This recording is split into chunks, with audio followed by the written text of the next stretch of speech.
A pesar de que en la Constitución de 1917 se establecieron las bases para un sistema de enjuiciamiento penal público y oral, las inercias y una reforma de segunda categoría legal en 1934 establecieron un sistema de proceso penal que se ha vuelto en contra de los intereses de los procesados y de las víctimas.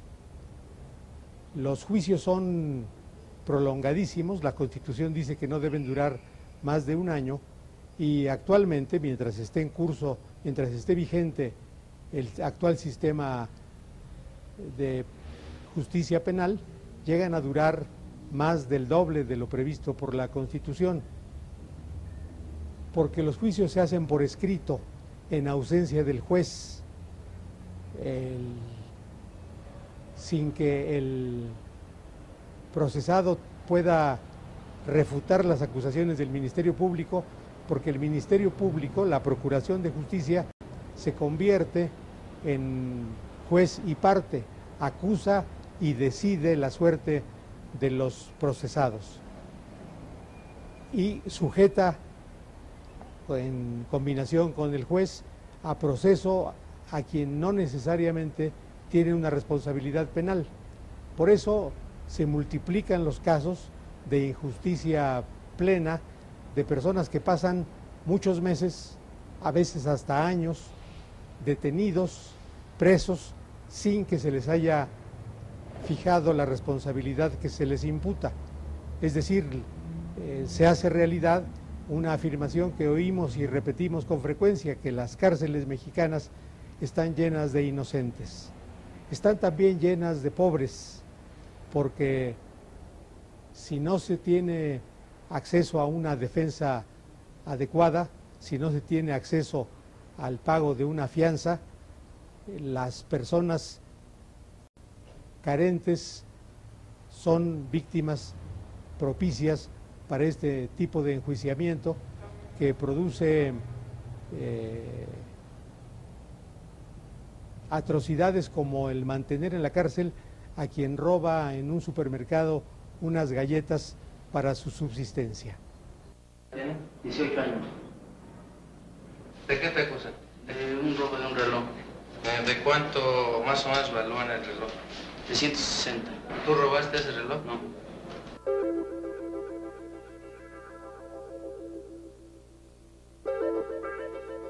Fuimos mi esposo y yo a comprar los pañales de mi hija en un centro comercial, en Walmart. Y entramos los dos a hacer la compra de pañales, salimos juntos de la tienda y cuando salimos le dije yo que quería entrar al baño. Y él me dijo que sí, me esperó afuera de la tienda. Entonces en ese momento yo entré a la tienda.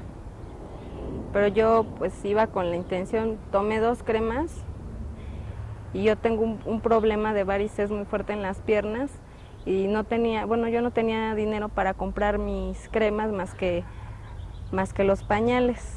Entonces cuando yo salgo de la tienda me suena una alarma y 2 policías me toman de los brazos tratándome de meter a la tienda. Me dicen que yo llevo mercancía sin pagar. Y yo les dije que no, que yo no llevaba nada. Entonces me empiezan a forcejear, me empiezan a jalar para meterme a la tienda. Y mi esposo escucha que me llevan. Y al ver que me llevan 2 policías, va él a preguntar que por qué me llevan.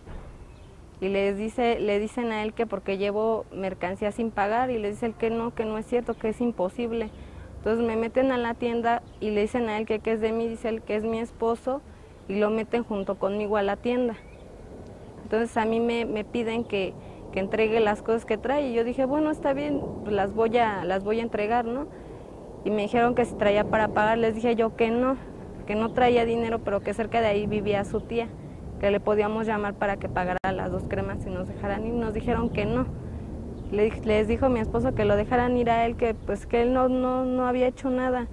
Y le dijeron que sí ir conmigo, por cómplice, que porque él sabía, según que yo traía las 2 cremas, siendo que no era cierto. Y ya después de ahí nos remitieron al MP, pidiéndonos una fianza de 18,000 pesos a cada uno. Entonces ya de ahí, al siguiente día fuimos trasladados los dos al reclusorio. Yo al reclusorio Santa Marta y él al reclusorio Sur. Pues las cremas costaban alrededor de 70 pesos. En el Distrito Federal, por ejemplo, es una infamia que alguien que roba un paquete de galletas y rompe el celofán que lo cubre, sea acusado por un delito que no alcanza fianza.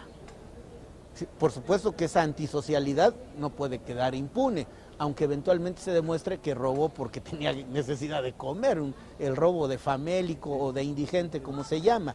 Pero bueno, lo cierto es que no alcanza fianza. Insisto, puede ser que la conducta se sancione. Lo que me parece un despropósito es cómo se sanciona. El régimen que queremos quitar, el régimen de justicia penal antiguo, es terriblemente criminalizador de la pobreza, al punto que hoy mismo, de ese 40% de los presos de los que hablé, creo que números absolutos son 80,000, están detenidos por delitos patrimoniales menores de 5,000 pesos. Pues bueno, esas personas me parece que no deberían estar ahí, no obstante que tuvieran que afrontar a la justicia por una conducta antisocial.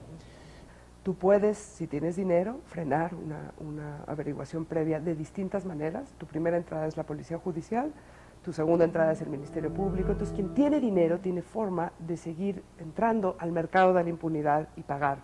Quien no tiene dinero se queda dentro. Y quien no tiene dinero generalmente es un tipo de persona que ni siquiera en otros países a veces es considerada como delincuente, ¿no? En el DF, 47% de la población en reclusión está por robo simple sin violencia, por montos menores a 500 pesos. 47% de la población. La mitad. Los recursos humanos de la Procuraduría se están yendo a perseguir y a castigar el robo de una botella de tequila en el Oxxo, el osito de peluche en Sanborns y esas cosas que realmente en otro país, ahí no está dedicado el sistema de persecución criminal. ¿Por qué pasa eso? El sistema es impotente de muchas formas, porque es permeable a la corrupción, porque no ha desarrollado estrategias para poder investigar efectivamente los delitos. Por muchas razones, acabas entrando en el eslabón más débil, del cual, o sea, cuando 47% de los recursos de una procuraduría se van a esto, quiere decir que nos están yendo a otra cosa. Y bueno, tenemos una baja tasa de éxito en homicidios, en secuestros, etcétera, etcétera. O sea, sí nos gustaría un sistema de persecución criminal más enfocado. Sin duda, el procedimiento inicia por algún hecho delictivo donde interviene necesariamente la policía, posteriormente el Ministerio Público y ya después intervienen las autoridades judiciales. Yo creo que hablando de autoridades judiciales, es decir, los jueces y los magistrados, si bien tienen un cúmulo de trabajo importante que genera, si no rezago, por lo menos una justicia no rápida, yo creo que el cuello de botella y lo que me dio la experiencia para saber que el cambio es necesario, es sobre todo en el Ministerio Público. Porque en el Ministerio Público llega todo tipo de quejas. Y al existir todo tipo de quejas, con el sistema actual, el Ministerio Público tiene casi personalmente que estar actuando. Y pongo ejemplos muy comunes que la gente conoce.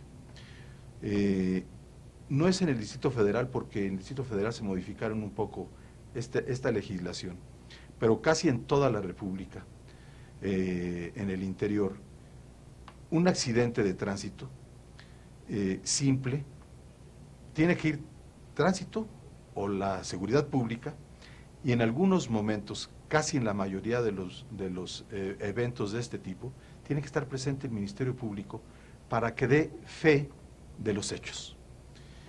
Es imposible cubrir todos los eventos delictivos, o bien que causan malestar en la sociedad, o que hay un conflicto de intereses propios y particulares.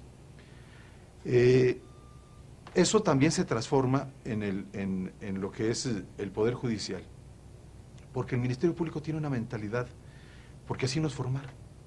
Así nos formaron en las escuelas de derecho, de siempre ganar o perder.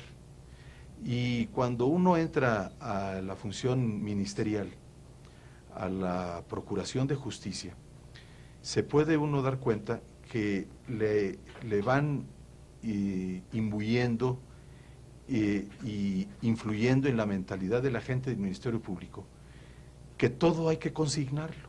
En México, en general, el proceso es igual a prisión preventiva, ¿verdad? Y la prisión preventiva, y eso es un problema de todos los sistemas de justicia, es que la prisión preventiva es una pena en realidad anticipada, ¿verdad? No sabemos todavía si la persona es culpable o inocente, pero ya la estamos sometiendo por anticipado a una privación de la libertad. Entonces eso ya es en sí aflictivo, ¿no? Solo justificado si por razones procesales se debe atender a la necesidad, ¿verdad?, de que el sujeto esté en prisión preventiva. Por supuesto, está autorizado que el imputado puede estar en algunos supuestos en prisión preventiva, pero no como regla general. Y en México, lo que ocurre ahora, desafortunadamente, ocurre así, en virtud de lo que está planteado en el propio texto constitucional, que de hecho supone ya que la persona está detenida, ¿no? Si nosotros hacemos una lectura del todavía no derogado en muchas regiones del país, de la fracción primera del artículo 20 constitucional, del apartado A, dice que como uno de los garantías del imputado, que se le concederá la libertad provisional bajo caución. Entonces eso ya supone que está en prisión, ¿verdad? Y se le otorgará la libertad provisional bajo caución cuando no se trate de delito grave. Así dice la Constitución actualmente. El problema es que nuestro sistema define la procedencia de la prisión preventiva por la calificación que da el legislador de la gravedad del delito. Y esto me parece que sí es pacífico en los organismos internacionales de derechos humanos, que han planteado que un sistema que determina que la procedencia de la prisión preventiva solamente por el tipo de delito de que se trata es un sistema que viola sistemáticamente la presunción de inocencia. Y eso pasa, por supuesto, en nuestro actual sistema de manera muy consistente, ¿no? Muy particular, ¿no? Te tratan mal, la verdad.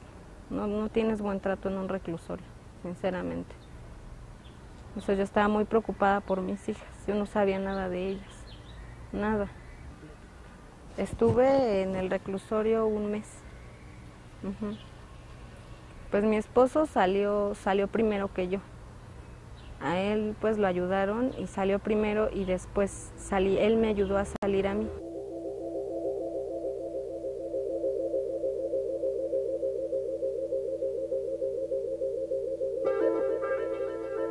En esta primera emisión hemos tenido un panorama de la impartición de justicia en nuestro país, de donde se desprende la necesidad ya satisfecha parcialmente de una reforma al sistema de enjuiciamiento penal. Hemos escuchado el parecer de los autores de la reforma, los impulsores de la reforma, los activistas de esta reforma, los legisladores que se ocuparon de confeccionarla, los funcionarios que están encargados de ponerla en práctica. En subsiguientes emisiones vamos a conocer los casos paradigmáticos de quienes han padecido el actual sistema inquisitorial de justicia y vamos a conocer también las maneras en que con la nueva manera de enjuiciar es posible transitar de un sistema opresivo que causa daño, que genera perjuicios, que olvida a las víctimas, que ofende a los procesados a los que no se les ha probado su responsabilidad y difícilmente hace justicia. Vamos a asomarnos a las posibilidades de nuevos arreglos judiciales que conduzcan a la satisfacción de los daños causados por la comisión de delitos. Vamos a asomarnos a los nuevos procedimientos vigentes ya en algunas entidades para favorecer la emisión de sentencias adecuadas que favorezcan el desarrollo de las personas.